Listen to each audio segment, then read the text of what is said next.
वंदे मातरम। नमस्कार। अपना अखंड भारत प्लेटफॉर्म से आप सभी दर्शक श्रोताजन का, सभी मित्रों छात्रों का स्वागत है।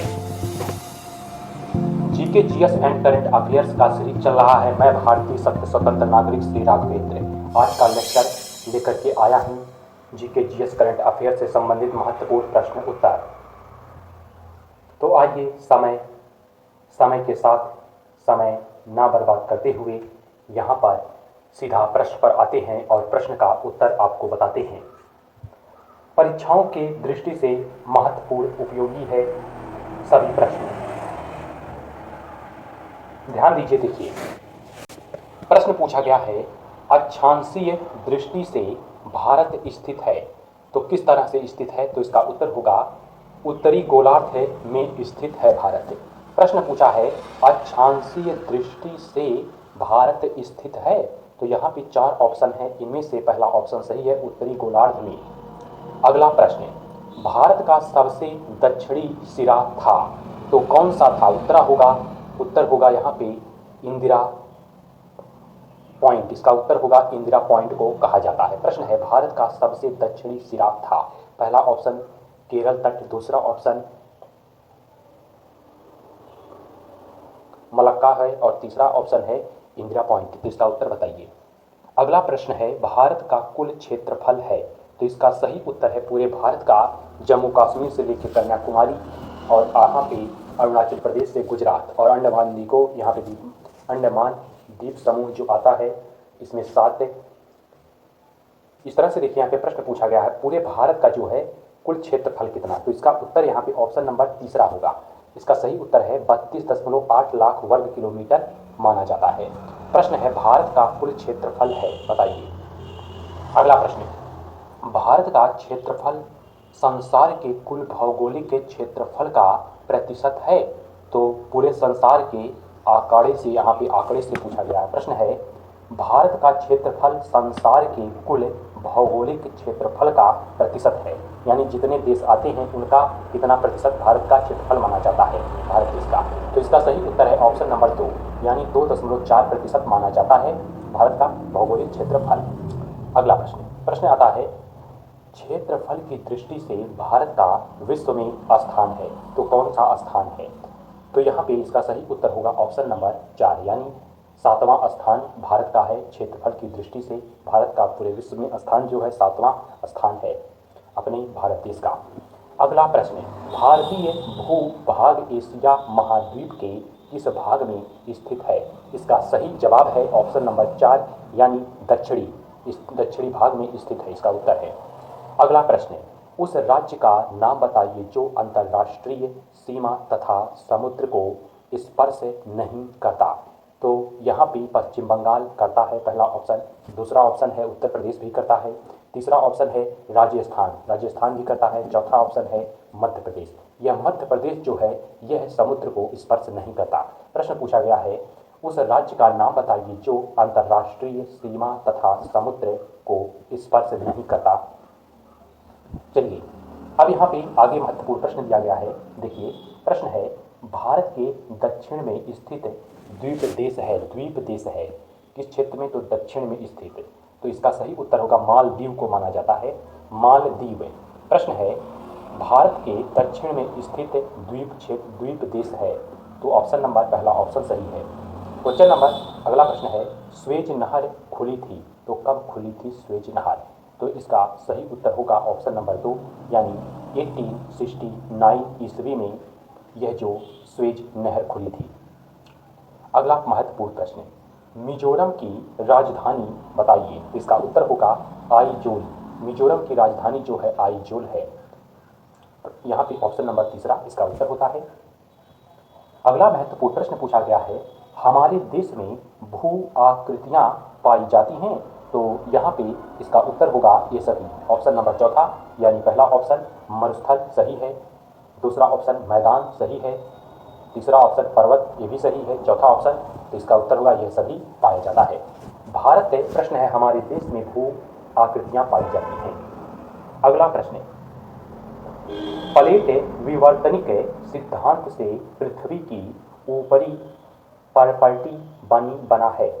तो इसका सही उत्तर होगा ऑप्शन नंबर 4 यानी 7 बड़ी तथा कुछ छोटी प्लेटों से बना है। अगला प्रश्न है, महाद्वीपीय शैलों में दबाव पैदा होने का परिणाम है। तो ऑप्शन पहला है वलन क्रिया, सही है। ऑप्शन दूसरा है भ्रांशीकरण, ये भी आता है। ऑप्शन तीसरा है ज्वालामुखी प्रक्रिया, ये भी शामिल है। तो यहाँ पे ऑप्शन नंबर चौथा ये सभी शामिल है। चौथा ऑप्शन इसका सही उत्तर है। अगला महत्वपूर्ण प्रश्न है, पृथ्वी की प्लेटों के अंदर तथा ऊपर स्थित महाद्वीपीय शैलों में दबाव उत्पन्न होता है। तो इसका सही उत्तर होगा कैसे उत्पन्न होता है, तो उत्तर होगा मैदानों की गति के कारण यह दबाव उत्पन्न होता है। ऑप्शन नंबर तीसरा सही इसका उत्तर है। अगला प्रश्न है, भारत का सबसे प्राचीन भूभाग है। तो यहाँ पे पहला ऑप्शन इसका सही उत्तर होगा प्रायद्वीपीय पठार। प्रायद्वीपीय पठार जो है भारत का प्राचीन भूभाग है। अगला महत्वपूर्ण प्रश्न है, भूपर्पल्टी की प्लेटों की गतियों से निर्माण होता है। तो किस चीज का निर्माण होता है, तो ऑप्शन है पहला ऑप्शन रूपांतर परिसीमा का सही है। दूसरा ऑप्शन है अभिसारीय परिसीमा, ये भी आता है। तीसरा ऑप्शन है अपसारी परिसीमा का, ये भी सही है। तो यहाँ पे ऑप्शन नंबर चौथे पे सही उत्तर होगा इसका उपरोक्त सभी। प्रश्न पूछा गया भूपर्पल्टी की प्लेटों की गतियों से निर्माण होता है, तो यहाँ पे बताया गया। अगला प्रश्न दिया गया है, निम्नलिखित गोंडवाना भूभाग, प्रश्न पूछा गया है निम्नलिखित गोंडवाना भूमि का हिस्सा नहीं था। तो यहाँ पे ऑस्ट्रेलिया यह तो रहा है, और यहाँ पे दक्षिण अफ्रीका भी रहा है, भारत भी रहा है। तो यहाँ पे ऑप्शन नंबर 2 जो है उत्तरी अमेरिका नहीं है। तो इसका सही उत्तर होगा ऑप्शन नंबर 2 उत्तरी अमेरिका। प्रश्न पूछा गया है निम्नलिखित गोंडवाना भूमि का हिस्सा नहीं था। पहला ऑप्शन ऑस्ट्रेलिया, दूसरा ऑप्शन उत्तरी अमेरिका, तीसरा ऑप्शन दक्षिणी अफ्रीका, चौथा ऑप्शन भारत। बताइए इसका उत्तर। अगला प्रश्न है, संसार की सबसे ऊंची पर्वत श्रेणी है। तो यहाँ पे पहला ऑप्शन अल्पस, दूसरा ऑप्शन है विंध्याचल, तीसरा ऑप्शन है हिमालय। तो इसका सही उत्तर होगा हिमालय को माना जाता है संसार की सबसे ऊंची पर्वत श्रेणी में। अगला प्रश्न आता है, भारत की उत्तरी, प्रश्न पूछा है भारत की उत्तरी सीमा पर पर्वत श्रृंखला है। तो यहाँ पे इसका सही उत्तर है ऑप्शन नंबर चौथा सही यानी हिमालय। इसका उत्तर होगा हिमालय। जो भारत की उत्तरी सीमा पर पर्वत श्रृंखला है पाई जाती है, यह हिमालय को माना जाता है। अगला प्रश्न आता है, अपवाह शब्द किसी क्षेत्र के निम्न लक्षण को व्यक्त करता है। तो इसका उत्तर होगा पहला ऑप्शन नदी तंत्र को व्यक्त करता है अपवाह शब्द। अगला प्रश्न किसी नदी तंत्र का विकास होता है। तो इसका उत्तर होगा उपयुक्त सभी, यानी पहला ऑप्शन किसी महासागर में सही है, दूसरा ऑप्शन किसी झील में सही है, तीसरा ऑप्शन किसी समुद्र में सही है, ऑप्शन चौथा उपयुक्त सभी। यहाँ पे उपयुक्त सभी होगा, चौथे बार इसका सही टिक लगेगा। प्रश्न है, किसी नदी तंत्र का विकास होता है। अगले प्रश्न पर आइए। प्रश्न देखिए पूछा है, एक नदी तंत्र द्वारा जिस क्षेत्र का जल प्रवाहित होता है उसे कहते हैं, तो उसे क्या कहते हैं? तो उसे कहा जाता है अपवाह द्रोणी, उसे कहते हैं अपवाह द्रोणी। ऑप्शन नंबर तीसरा सही है। अगला प्रश्न दो पड़ोसी अपवाह द्रोणियों को एक दूसरे से अलग करने वाली उच्च भूमि कहलाती है। तो क्या कहलाती है? उत्तर जल विभाजक कहलाती है। ऑप्शन नंबर दूसरा सही है। प्रश्न, संसार की सबसे बड़ी अपवाह द्रोणी निम्न देश में है। पहला ऑप्शन भारत, दूसरा ऑप्शन पाकिस्तान, तीसरा ऑप्शन मिस्र, चौथा ऑप्शन नेपाल। तो प्रश्न है, संसार की सबसे बड़ी अपवाह द्रोणी निम्न देश में है। तो यहाँ पे ऑप्शन नंबर तीसरा सही है, मिस्र में। क्वेश्चन नंबर, प्रश्न आता है यहाँ पे, प्रश्न है संसार की सबसे बड़ी अपवाह द्रोणी निम्न नदी की है। तो चार ऑप्शन है। पहला ऑप्शन है ब्रह्मपुत्र, दूसरा ऑप्शन है कावेरी, तीसरा ऑप्शन है गंगा, चौथा ऑप्शन है नील। तो जिसका सही उत्तर होगा नील नदी को माना जाता है। अगला प्रश्न पूछा गया है, भारत के अपवाह तंत्र को नियंत्रित करने वाले मुख्य कारक हैं। तो इसका उत्तर होगा भौगोलिक आकृतियां। पहला ऑप्शन सही है। अगला प्रश्न है, हिमालय की अधिकतर नदियां हैं। हिमालय की अधिकतर नदियां हैं। तो इसका उत्तर है यहाँ पे बारहमासी, उत्तर होगा बारहमासी, यानी 12 महीनों में जो बहती हैं उसे बारहमासी नदियां कहते हैं। तो यहाँ पे इसका उत्तर है बारहमासी। प्रश्न है हिमालय की यहाँ पे अधिकतर नदियां हैं, वो ऑप्शन नंबर दूसरा सही इसका उत्तर होगा। अगला प्रश्न, हिमालय की दो मुख्य नदियां हैं, तो इसका उत्तर होगा यहाँ पे सिंधु तथा ब्रह्मपुत्र। सिंधु तथा ब्रह्मपुत्र चौथा ऑप्शन सही है, हिमालय की दो प्रमुख नदियां हैं। अगला प्रश्न, तो यहाँ पे प्रश्न आता है सिंधु तथा ब्रह्मपुत्र नदियां निकलती हैं, तो कहाँ से निकलती हैं यहाँ पे? तो इसका उत्तर होगा ऑप्शन नंबर पहला, हिमालय के उत्तरी भाग से निकलती हैं। हिमालय के उत्तरी भाग से निकलती हैं सिंधु तथा ब्रह्मपुत्र नदियां निकलती हैं। क्वेश्चन पूछा गया है, अगला महत्वपूर्ण प्रश्न है, भारत की सबसे बड़ी नदी द्रोणी निम्न नदी की है। पहला ऑप्शन ब्रह्मपुत्र, दूसरा ऑप्शन गंगा, तीसरा ऑप्शन कावेरी, चौथा ऑप्शन सतलुज। तो इसका प्रश्न पूछा गया है भारत की सबसे बड़ी नदी द्रोणी निम्न नदी की है, तो यहाँ पे गंगा, इसका सही उत्तर है गंगा, दूसरा ऑप्शन सही होगा। अगला महत्वपूर्ण प्रश्न आता है, सिंधु जल समझौता संधि के अनुसार भारत इसके जल का निम्न भाग उपयोग कर सकता है, तो कितना प्रतिशत? तो उत्तर होगा यहाँ पे 20%। यह संधि कब हुई है? तो इसका उत्तर है यहाँ पे सन 1960 में यह संधि हुई है। प्रश्न पूछा गया है सिंधु जल समझौता संधि 1960 के अनुसार भारत इसके जल का निम्न भाग उपयोग कर सकता है, तो कितना प्रतिशत बताइए। क्वेश्चन प्रश्न पूछा गया है, महत्वपूर्ण प्रश्न है, गंगा नदी पर्वतीय भाग को छोड़कर मैदानी भाग में प्रवेश करती है, तो कहां से करती है? तो इसका उत्तर होगा ऑप्शन नंबर चौथा, हरिद्वार के पास। उत्तर होगा हरिद्वार के पास, चौथा ऑप्शन सही। गंगा नदी पर्वतीय भाग को छोड़कर मैदानी भाग में प्रवेश करती है। अगला प्रश्न, यमुना नदी गंगा में मिलती है, तो इसका उत्तर होगा ऑप्शन नंबर दूसरा, इलाहाबाद में आकर के यमुना नदी गंगा में मिल जाती है। प्रश्न पूछा है यमुना नदी गंगा में मिलती है। अगला महत्वपूर्ण प्रश्न, संसार का सबसे बड़ा तथा यहाँ पे वृद्धि करने वाला डेल्टा है, तो डेल्टा, तो इसका उत्तर होगा सुंदरवन को माना जाता है, सुंदरवन को पूरे संसार में। प्रश्न है संसार का सबसे बड़ा तथा वृद्धि करने वाला डेल्टा है, तो इसका उत्तर है पहला ऑप्शन सुंदरवन। अगला महत्वपूर्ण प्रश्न है, निम्न नदी भारत का दूसरा सबसे बड़ा जल प्रपात बनाती है, तो ऑप्शन है कृष्णा, ऑप्शन है दूसरा कावेरी, ऑप्शन तीसरा नर्मदा, चौथा ऑप्शन ताप्ती। प्रश्न है निम्न नदी भारत का दूसरा सबसे बड़ा जल प्रपात बनाती है, तो इसका उत्तर है कावेरी, इनमें से कावेरी जो है बनाती है। अगला महत्वपूर्ण प्रश्न है, जबलपुर के निकट धुआंधार जलप्रपात का निर्माण करती है, तो इसका उत्तर होगा नर्मदा, पहला ऑप्शन सही। अगला प्रश्न आता है, निम्न दो नदियां मिलकर विश्व का सबसे बड़ा डेल्टा बनाती हैं, तो इसका सही उत्तर है गंगा तथा ब्रह्मपुत्र नदी मिलकर के विश्व का सबसे बड़ा डेल्टा बनाती हैं, ऑप्शन नंबर दूसरा सही है। अगला महत्वपूर्ण प्रश्न, बड़े आकार वाली झीलों को कहा जाता है, तो इसका सही उत्तर होगा समुद्र, इसका उत्तर है समुद्र कहा जाता है। प्रश्न, बड़ी आकार वाली झीलों को कहा जाता है, क्या खाड़ी कहा जाता है? नहीं। क्या महाझील कहा जाता है? नहीं। क्या महासागर कहते हैं? नहीं। क्या समुद्र कहते हैं? जी हाँ, समुद्र कहते हैं। अगला महत्वपूर्ण प्रश्न, पृथ्वी पर प्रश्न पूछा है, पृथ्वी पर जितने प्रतिशत स्वच्छ जल उपलब्ध है, तो इसका सही उत्तर होगा ऑप्शन नंबर पहला 3%। अगला प्रश्न, ब्रह्मपुत्र नदी भारत के जिस राज्य में सर्वप्रथम प्रवेश करती है, तो इसका सही उत्तर होगा अरुणाचल प्रदेश में। प्रश्न, ब्रह्मपुत्र नदी भारत के जिस राज्य में सर्वप्रथम प्रवेश करती है, ऑप्शन नंबर दूसरा सही है। अगला महत्वपूर्ण प्रश्न, गोदावरी नदी अपने आकार तथा विस्तार के कारण कहलाती है, क्या कहलाती है? तो इसका उत्तर है ऑप्शन नंबर तीसरा, दक्षिण गंगा कहलाती हैं। प्रश्न, गोदावरी नदी अपने आकार तथा विस्तार के कारण कहलाती हैं, बताइए क्या कहलाती हैं?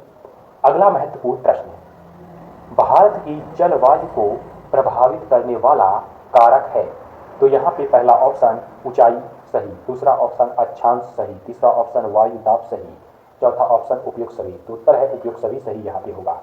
अगला महत्वपूर्ण प्रश्न, वह प्रदेश जहाँ पर दिन और रात के तापमान में अधिक अंतर होता है। तो इसका सही उत्तर होगा ऑप्शन नंबर तीसरा, थार का मरुस्थल पर। उत्तर है थार का मरुस्थल। अगला प्रश्न है, मानसून की अरब शाखा सबसे पहले पहुंचती है। इसका उत्तर है दूसरा यानी केरल में। क्वेश्चन पूछा गया है, अगला प्रश्न है 27 डिग्री से 30 डिग्री यानी 27 डिग्री से 30 डिग्री उत्तर अक्षांश के मध्य स्थित धाराएं हैं। इसका उत्तर होगा जेट धाराएं। ऑप्शन नंबर 3 सही। अगला महत्वपूर्ण प्रश्न है, पूर्वी जेट धारा को कहा जाता है। तो क्या कहा जाता है? उत्तर है उष्ण कटिबंधीय धारा कहा जाता है। ऑप्शन नंबर पहला सही। पूर्वी जेट धारा को कहा जाता है। बताइए। अगला प्रश्न पूछा गया है, पूर्वी तट पर स्थित उस राज्य का नाम बताइए जहां उष्ण कटिबंधीय चक्रवात प्रायः आते हैं। तो यहाँ पे और पहला ऑप्शन है पश्चिमी बंगाल आते हैं। दूसरा ऑप्शन है तमिलनाडु, यहाँ पर भी आता है। तीसरा ऑप्शन है आंध्र प्रदेश, यहाँ पर भी आता है। तो उपयुक्त सभी, चौथा ऑप्शन सही, उपयुक्त सभी। अगला प्रश्न है, अल नीनो है। तो अल नीनो क्या है? इसका उत्तर होगा गर्म समुद्री जलधारा कहा जाता है अल नीनो। प्रश्न पूछा है अल नीनो है, तो इसका उत्तर है तीसरा ऑप्शन सही। अगला महत्वपूर्ण प्रश्न, शीतकाल की वर्षा किस फसल के लिए महत्वपूर्ण है? तो यहाँ पे रबी, ऑप्शन दूसरा जायद, ऑप्शन तीसरा खरीफ। इसका उत्तर होगा रबी फसल, क्योंकि रबी फसल गेहूं जो है, मटर हो गया, चना हो गया आदि कई फसलें हैं जो शीतकाल में बोई जाती हैं यहाँ पे रबी। तो यहाँ पे शीतकाल की वर्षा किस फसल के लिए महत्वपूर्ण है? तो यहाँ पे रबी फसलों के लिए महत्वपूर्ण होती है शीतकाल की वर्षा।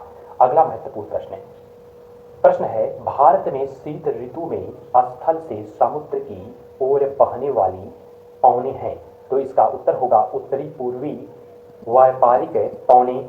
ऑप्शन नंबर पहला सही इसका उत्तर है। अगला महत्वपूर्ण प्रश्न, काल वैसाखी का संबंध किस राज्य से है? इसका उत्तर होगा असम राज्य से है। पहला ऑप्शन सही है।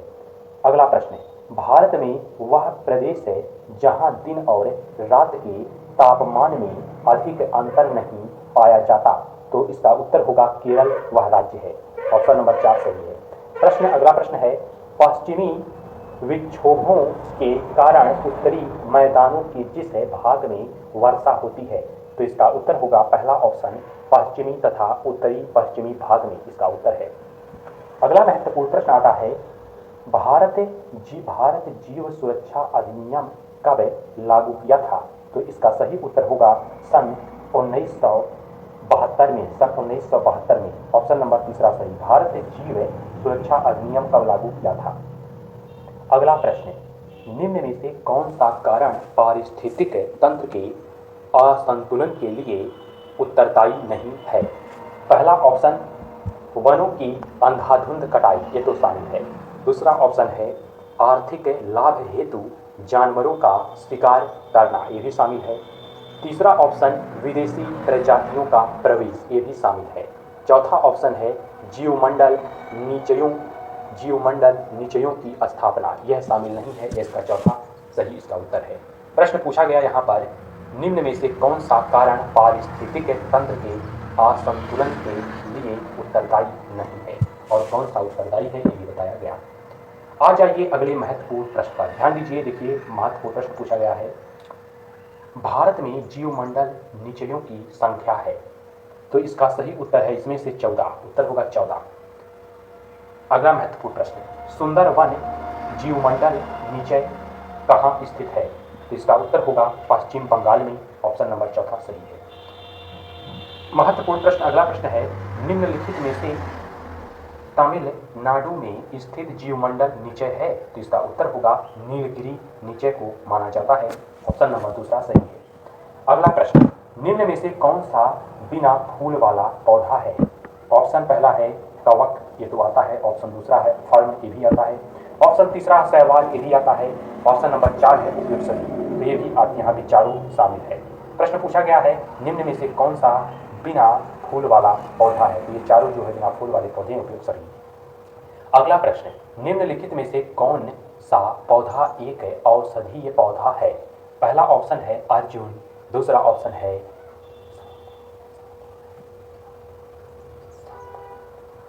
तीसरा ऑप्शन है नीम और चौथा ऑप्शन है उपयुक्त सभी। तो यहाँ पे उपयुक्त सभी, तो यहाँ पे अर्जुन भी औषधीय पौधा है और सफरगंध भी औषधीय पौधा है और नीम भी औषधीय पौधा है, तो उपयुक्त सभी। तो यहाँ पे प्रश्न पूछा गया कौन सा पौधा एक औषधीय पौधा है। अगला महत्वपूर्ण प्रश्न है, निम्न में से कौन सा औषधीय पौधा केवल भारत में ही पाया जाता है? तो यहाँ पे पहला ऑप्शन है सर्पगंधा, दूसरा ऑप्शन है तुलसी, तीसरा ऑप्शन है नीम, चौथा ऑप्शन है उपयुक्त सभी। तो इसका सही उत्तर है नीम। नीम जो है मुख्य रूप से यह औषधि पौधा है और यह केवल भारत में पाया जाता है, नीम में। ऑप्शन नंबर तीसरा सही है। अगला महत्वपूर्ण प्रश्न आता है,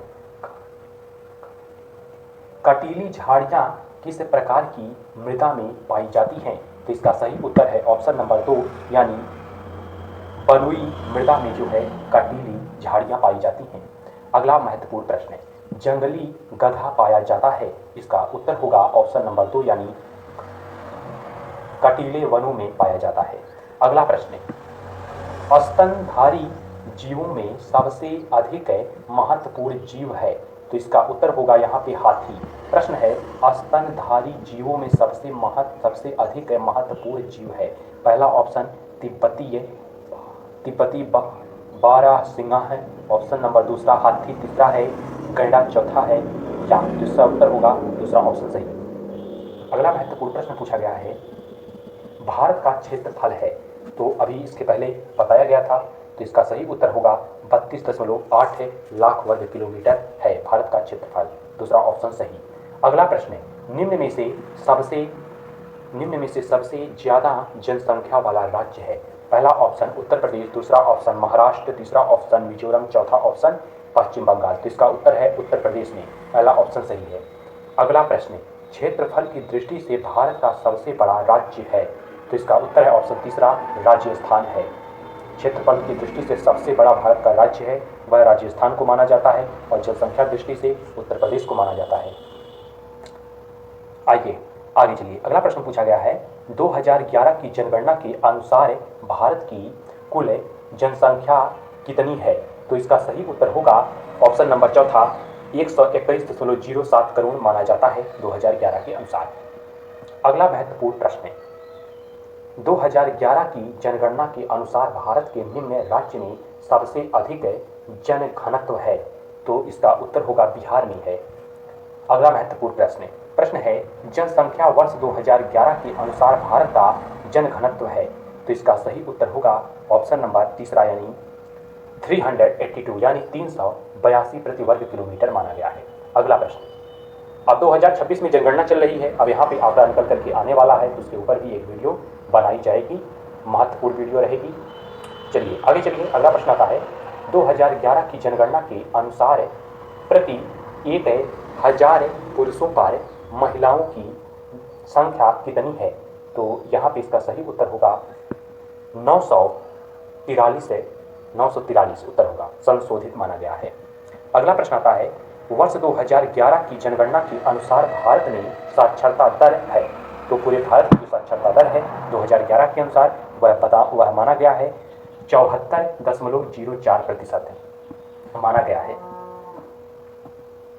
अगला प्रश्न है, संसार में सर्वाधिक आबादी वाला देश है? तो इसका सही उत्तर होगा पहला ऑप्शन भारत, जी नहीं, दूसरा ऑप्शन चीन, जी हाँ, इसका सही उत्तर है चीन को माना गया है। हो सकता है 2026 में यह जो जनगणना चल रही है इसमें हो सकता है भारत चीन को भी पीछे छोड़ दे, ऐसा अनुमान लगाया गया है। भारत में जो जनगणना चल रही है 2026 में, यह घरों की गिनती सबसे पहले हो रही है। इस जनगणना में कई प्रश्न शामिल किए गए हैं जो 2026 की जनगणना है। इसमें अगला प्रश्न आइए कि जो 2026 के अंतर्गत जनगणना हो रही है इसके बारे में एक अलग से वीडियो उपलब्ध कराई जाएगी। चलिए आगे अगला प्रश्न आता है, बिहार का प्रति वर्ग किलोमीटर जनघनत्व 2011 के अनुसार, तो इसका उत्तर होगा 1029 माना गया है। अगला महत्वपूर्ण प्रश्न है, जनसंख्या के संदर्भ में अपकर्षण कारक प्रभावित होते हैं। तो इसका सही उत्तर है ऑप्शन नंबर दूसरा, शहरी क्षेत्रों में। जी हाँ, यहाँ पे आपको बता देते हैं थोड़ा सा विशेष पॉइंट, जैसा कि 2026 का जो जनगणना चल रहा है इस समय, जून का महीना है, और यहाँ पे जनगणने में पूछा जा रहा है जो सवाल, हमारे यहाँ की जो जनगणना हुई है हमारे क्षेत्र में, यहाँ पे पहले मकान नंबर डाला गया है, जो मकान नए बने थे उस पर मकान नंबर दिया गया है उस मकान को। फिर इसके बाद उस मकान का जो पूरा ब्यौरा है कि टीन है या छत है, घर किस चीज़ से बना है, कंक्रीट है या फिर लकड़ी है या फिर झोपड़ी है, इसका ब्यौरा दिया गया। और उसमें आपके घर में टीवी है, एंटीना है, लैपटॉप है, कितने कमरे हैं, बोरिंग है, हैंडपंप यानी बोरिंग, पानी का सुविधा है, शौचालय है और स्नानघर है और किचन है, रसोई घर है, और आपके पास 4 पहिया वाहन में कौन सी कार, यहाँ पे कार है और यहाँ पे 2 पहिया वाहन।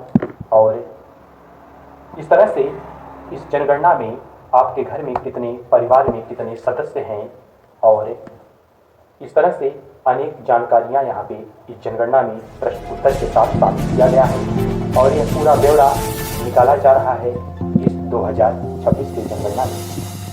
इस पर एक अलग से लेक्चर और वीडियो महत्वपूर्ण बनाया जाएगा जब यह जनगणना कंप्लीट हो जाएगी 2026 का। मिलते हैं अगले वीडियो में अगली जानकारी के साथ। तब तक भारतीय सत्य स्वतंत्र नागरिक श्री राघवेंद्र को इजाजत दीजिए। जय हिंद, जय भारत, नमस्कार।